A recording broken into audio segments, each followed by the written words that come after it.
Sidang Jumat yang dirahmati Allah Subhanahu wa taala. Sudah beberapa hari ini Gorontalo terjadi pemadaman listrik secara besar-besaran dan menyeluruh. Para pelaku-pelaku usaha mikro ataupun makro mengalami yang namanya kebuntuan, mengalami yang namanya kelumpuhan. Apalagi kalau bisnis itu dibangun dengan online. Betapa tidak, bisnisnya hanya bisa dijalankan dengan online, lalu kemudian tidak ada listrik dan tidak ada signal. Apa yang bisa terjadi? Para pekerja yang mau berangkat kerja tidak ada air disebabkan karena listrik mati, ditambah lagi dengan beraktivitas di tengah-tengah kegelapan dan bahkan di tengah hujan lebat. Seperti apa kira-kira kondisi yang hanya beberapa hari itu? Nikmat terang itu sangat penting. Nikmat itu akan terasa bila dia pergi dari kita. Namun bagi kita orang yang normal, lalu kemudian tertarik atau diambil cahaya itu hanya beberapa saat, maka kita beraktivitas dalam kegelapan, tentu kita merasakan betapa nikmat cahaya itu begitu besar. Bagaimana jadinya dengan saudara-saudara kita yang ada, yang tinggal di daerah peperangan seperti Palestina, Suriah, dan di belahan dunia Islam lainnya. Mereka dihantam dan dibombardir oleh musuh-musuh Allah Subhanahu wa taala dengan bom-bom, sehingga seluruh infrastruktur hancur, termasuk air, listrik padam, dan itu sudah berpuluh-puluh tahun. Kita baru 2 hari saja mengalami pemadaman, maka kita sudah merasa bahwa ini adalah ujian terberat bagi kita. Oleh karena itu, padamnya listrik di Gorontalo semestinya menjadi ajang bagi kita untuk senantiasa bersyukur terhadap nikmat yang Allah berikan kepada kita, yang nikmat itu kian hari sudah kita tidak rasakan lagi. Kita sudah tidak sensitif lagi dengan nikmat itu, padahal itu adalah nikmat yang besar. Makanya para ulama menyebutkan bahwa nikmat itu adalah al-hafizul jalib. Al-hafiz artinya menjaga, dan al-jalib artinya menarik. Yahfadhu an-ni'amal mawjudah, dia akan bisa menjaga nikmat-nikmat yang sudah ada. Wa yajlibun ni'amal mafqudah, dan dia akan menarik nikmat-nikmat yang belum ada. Sehingga ini Allah Subhanahu wa taala tegaskan dengan jelas, la in syakartum la azidannakum wa la in kafartum inna adzabi lasyadid. Kalau kalian bersyukur, maka akan kutambahkan nikmat kepada kalian. Dan kalau kalian kufur, yang dimaksud dengan kufur itu adalah kufur nikmat, maka azabku sangatlah pedih. Sidang Jumat yang dirahmati Allah Subhanahu wa taala, selanjutnya fenomena yang menarik yang kita saksikan di balik padamnya lampu di Gorontalo adalah kegelapan. Hanya beberapa saat atau beberapa hari kita menghadapi kenyataan hidup yang gelap, itu pun hanya di malam hari. Kita terasa bahwa hidup itu begitu susahnya. Bahkan mereka yang mencari lilin pun, lilin sudah mulai langka karena semuanya sangat membutuhkan, dan orang-orang tidak punya persiapan untuk menghadapi kegelapan itu. Ada kegelapan yang tidak pernah kita perhatikan, yang kegelapan itu yang boleh jadi di setiap saat kita mengalaminya, namun kita tidak sadari, yaitu gelapnya hati. Sidang Jumat yang dirahmati Allah Subhanahu wa taala, tahukah bahwa hati ini kadangkala gelap yang kita tidak sadari, dan ini membutuhkan peringatan dari orang lain agar supaya hati kita diterangi dengan cahaya Allah Subhanahu wa taala. Tapi sebelumnya kita akan bahas bagaimana Allah Subhanahu wa taala, betapa pentingnya masalah cahaya, nur ini. Allah ulang-ulangi di dalam Al-Qur'an, bahkan di dalam Al-Qur'an penyebutan kata nur kurang lebih 45 kali disebutkan oleh Allah Subhanahu wa taala di dalam Al-Qur'an. Ini menunjukkan bahwa sesungguhnya nur atau cahaya ini bukan perkara remeh, bukan hal yang biasa, apalagi nur yang berkenaan dengan ruhiyah kita. Sebutlah Allah Subhanahu wa taala menyebutkan bahwa Dia adalah nur. Allahu nurus samawati wal ard. Allah itu adalah nur, dan para ulama menyebutkan termasuk dalam kata, kalau kita buka penafsiran para ulama termasuk Imam At-Tabari menyebutkan riwayat bahwa yang dimaksud nur itu adalah Al-Hadi, Allah Subhanahu wa taala pemberi petunjuk. Apakah nikmatnya Allah Subhanahu wa taala memberikan petunjuk kepada kita sehingga hati kita terang benderang di tengah manusia banyak, bahkan mereka miliaran jumlahnya yang dalam kegelapan, sementara kita dipilih oleh Allah Subhanahu wa taala adalah manusia-manusia yang diberi petunjuk oleh Allah Subhanahu wa taala. Apakah kita mensyukurinya? Sedang Allah Subhanahu wa taala sudah sebutkan Allahu nurus samawati wal ard. Kemudian juga di dalam Al-Qur'an, nur ataupun cahaya yang bermakna lain yaitu Islam. Dan Islam ini adalah agama pembawa cahaya yang bisa menerangi hati kita, menerangi kehidupan kita, bahkan menerangi seluruh alam semesta ini. Kita tahu bahwa sebelum datangnya Islam, manusia termasuk lebih spesifik bangsa Arab dalam keadaan kegelapan, masa kegelapan, masa di mana mereka itu hidup di dalam kemaksiatan.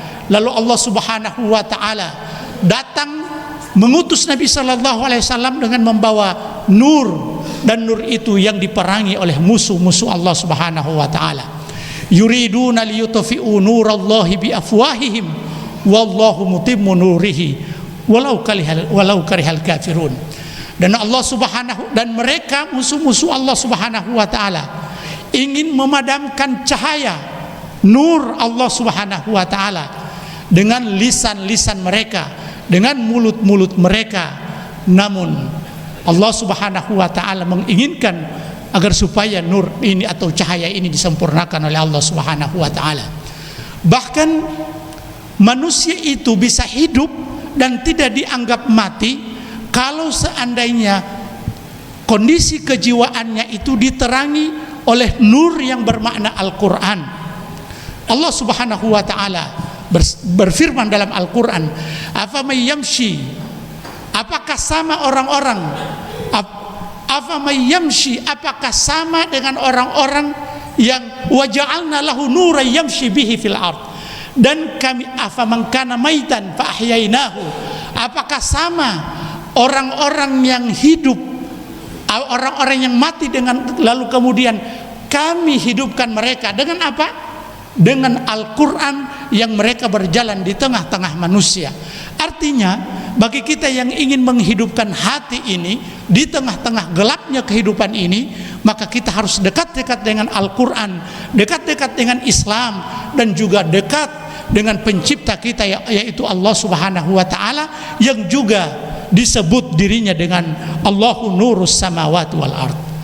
Sidang Jumat yang dirahmati Allah Subhanahu wa taala, dalam tataran personal secara pribadi Allah Subhanahu wa taala lewat lisan Nabi sallallahu alaihi wasallam menginginkan agar supaya kita senantiasa mengintrospeksi diri kita, agar supaya kita ini bukan manusia yang hidup di dalam kegelapan, dan penyebab kegelapan hati itu adalah kemaksiatan kepada Allah Subhanahu wa taala.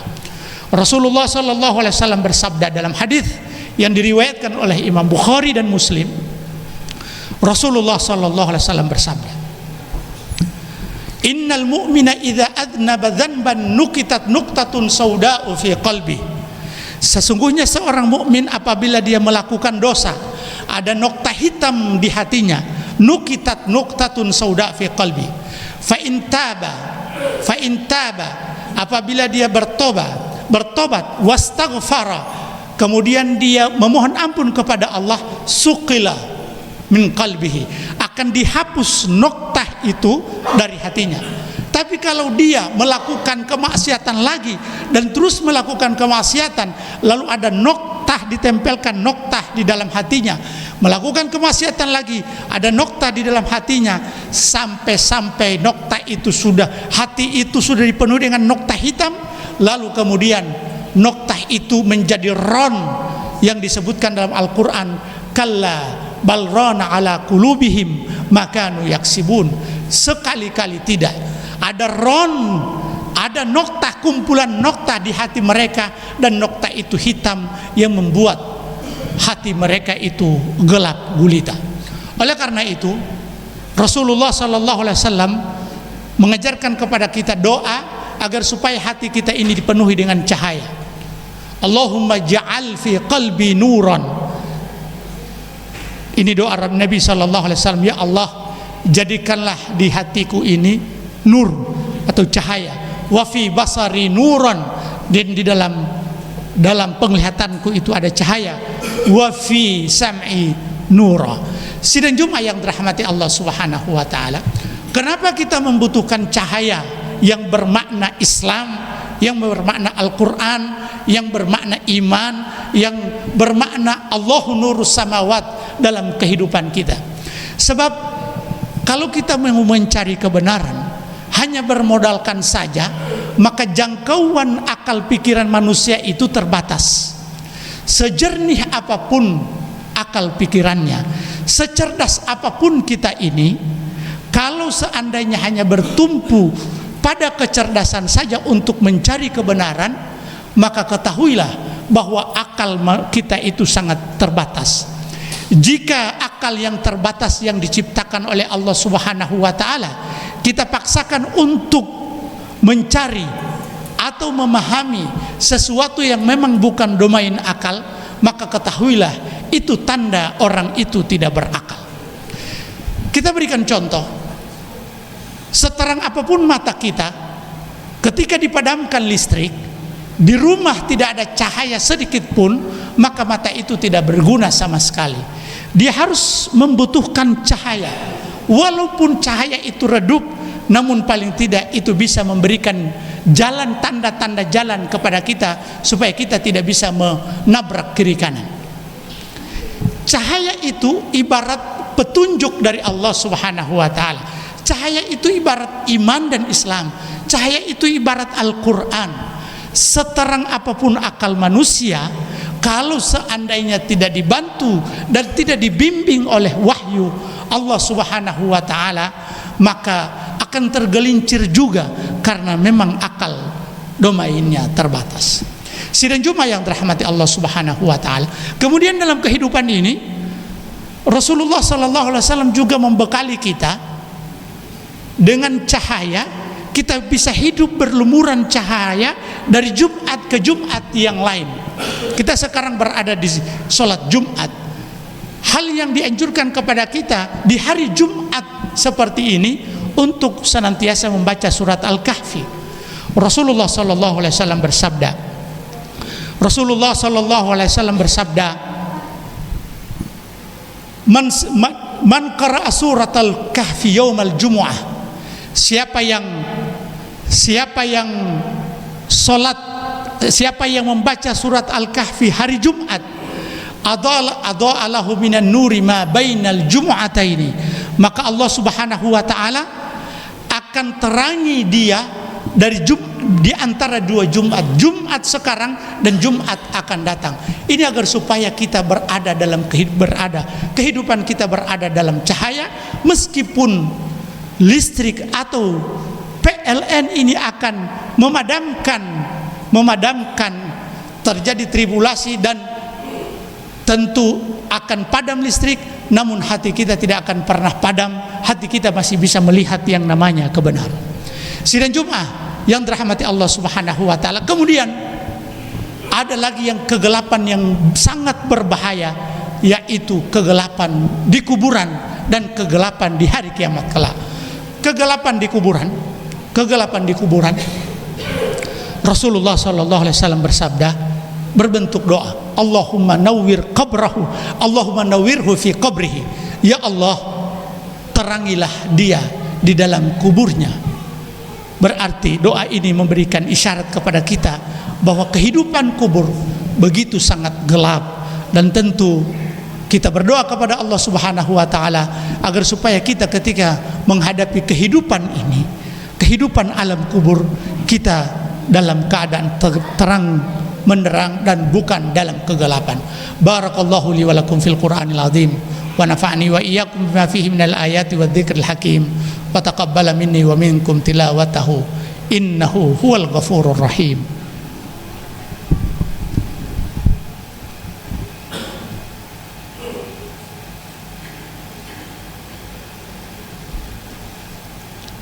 Alhamdulillahi hamdan katsiran kama amar.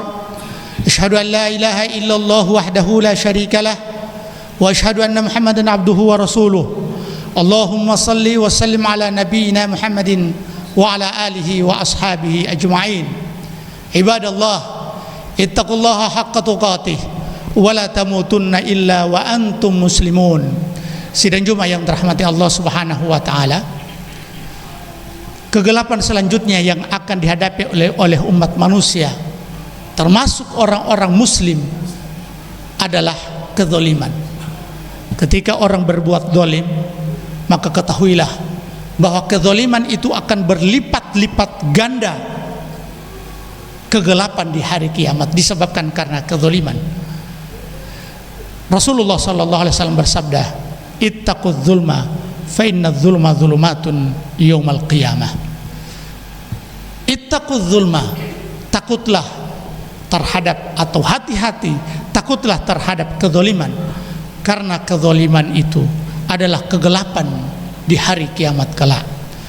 Dengan menghadapi realitas kehidupan yang kurang lebih 3 hari kemarin kita menghadapi kegelapan, semoga ini mengingatkan dan menyadarkan kepada kita bahwa ada kegelapan di dalam hidup yang tidak terlihat dan tidak diketahui kegelapan dan tidak terdeteksi kegelapan itu dengan mata hati, tapi tidak bisa dideteksi dengan mata kepala kita, tapi itu bisa kita deteksi dengan mata batin kita, yaitu dengan keimanan kepada Allah Subhanahu wa taala.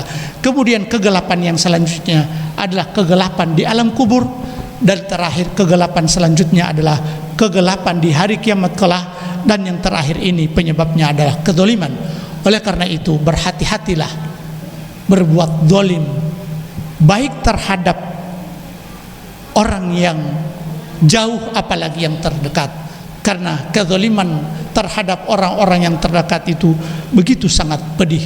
Sebagaimana pepatah syair mengatakan, wa dzulmu dzawil qurba asyaddu madadatan 'alal mar'i min waq'il husamil muhannadi. Sesungguhnya tikaman orang yang kezaliman orang yang terdekat itu akan terasa perih di lubuk hati, melebihi perihnya tusukan pedang yang terbuat dari India. Allahumma salli wa sallim ala nabiyyina Muhammadin wa ala alihi wa sahbihi wa sallam ajma'in. Allahumma inna nas'aluka ridhaka wal jannah wa na'udzubika min sakhatika wan nar. Allahumma la tada' lana dhanban illa ghafartah wa la hamman illa farajtah wa la daynan illa qadaitah wa la hajatan min hawaijid dunya wal akhirati illa qadaitaha ya arhamar rahimin. Allahumma qsim min khasyatika ma tahulu bihi bainana wa baina ma'siyatik wa min ta'atika ma tuballighuna bihi jannatak wa min al-yaqini ma tuhawwinu alaina bihi masa'ibad dunya. Allahumma matti'na bi asma'ina wa quwwatina wa absarina abadan ma ahyaitana waj'alhu al-waritha minna waj'al tha'rana 'ala man zalamana wansurna 'ala man 'adana.